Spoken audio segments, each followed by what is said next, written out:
शिक्षण मंत्री धर्मेंद्र प्रधान यांच्या राजीनाम्यावर कोणतीही तडजोड नाही असा इशारा आता सीजेपीने दिलाय। आंदोलकांवरील गुन्हे मागे घेण्याची मागणी सीजेपीने केली असून यावर आज सरकारसोबत पुन्हा बैठक देखील होणार आहे। प्रधानांच्या राजीनाम्याबाबत सरकारने आज दुपारपर्यंतचा वेळ मागितलाय। दरम्यान 2 दिवसात राजीनामा झाला नाही तर देशभर आंदोलन आणखी तीव्र करण्याचा इशारा या आंदोलनकर्त्यांनी दिलाय। सोबतच प्रधानांचा राजीनामा न झाल्यास युवक मोदींचा राजीनामा मागतील असं अभिजीत दीपकेने म्हटलंय। हमारे दूसरे और तीसरे डिमांड से कॉम्पेंसेशन एंड एफआईआर का विड्रॉल और सॉवरेन गारंटी कि ऐसा फ्यूचर में भी एफआईआर फाइल ना हो, उस पे सरकार ने पॉजिटिव साइन दिखाया।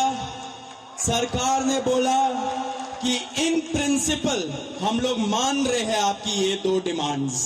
अगर अगले 1 दिन में 2 दिन में धर्मेंद्र प्रधान को बर्खास्त नहीं किया जाता है तो फिर कॉकरोच जनता पार्टी की तरफ से एक और कॉल दिया जाएगा, नेशनल कॉल दिया जाएगा 20 जुलाई की तरह।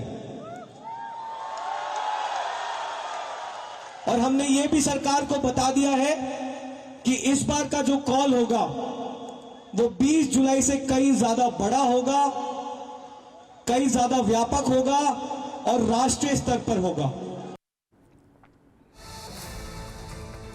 तर आज सीजेपीची पुन्हा सरकारसोबत बैठक आहे। 3 पैकी 2 मागण्यांवरती सरकार सकारात्मक आहे। यावेळी आंदोलकांवरील दाखल गुन्हे मागे घ्या असं सौरव दास यांनी मागणी करत म्हटलंय। आजच्या या बैठकीत नेमका काय निर्णय होतो हे पाहणं महत्त्वाचं असेल। आपण या सगळ्या संदर्भातले अपडेट घेऊया आपले प्रतिनिधी शेखर पाटील यांच्याकडून। शेखर, काय सध्याची दिल्लीतली परिस्थिती? कस्तुरी, आपल्याला माहित आहे आज महत्त्वपूर्ण दिवस आहे, कारण काल ज्या पद्धतीनं सरकार आणि सीजीपीची मध्ये बैठक झाली होती त्या बैठकीमध्ये सीजीपी कडून आपल्या ज्या मागण्या आहेत त्या मांडण्यात आल्या होत्या। त्यावरती सविस्तर चर्चा देखील झाली होती आणि त्यातल्या 2 मागण्या तर त्याच वेळी बैठकीत पूर्ण झालेल्या आहेत। मात्र ज्या मुख्य मागणीसाठी हे आंदोलन सुरू आहे, या संपूर्ण नीट परीक्षेच्या घोटाळ्यासंदर्भात, या पेपरफुटी संदर्भात अनेक आंदोलन झाली आणि त्यानंतर अनेक विद्यार्थ्यांनी देखील जे आहे ते आत्महत्या केल्या आणि त्याची जबाबदारी नैतिक आहे ती मात्र शिक्षण मंत्र्यांची आहे आणि म्हणून त्यांचा राजीनामा जो मागितला जातोय त्या राजीनाम्यासंदर्भातली 1 दिवस आम्हाला आणखीन वेळ द्या असं त्यांनी काल बैठकीत सांगितलं होतं। त्यामुळे सरकारकडून आज या संदर्भातला कुठला निर्णय जो आहे तो या बैठकीच्या दरम्यान होणार आहे हे पाहणं गरजेचं आहे। आज दुसरी बैठक म्हणावी लागेल। कालची बैठकीमध्ये मुद्देवरती चर्चा झालेली आहेत आणि आज हा दुसरा दिवस आहे, त्यामुळे निश्चित आजच्या या दिवशी देखील सगळ्यांचंच लक्ष जे आहे ते बैठकीकडे असणार आहे।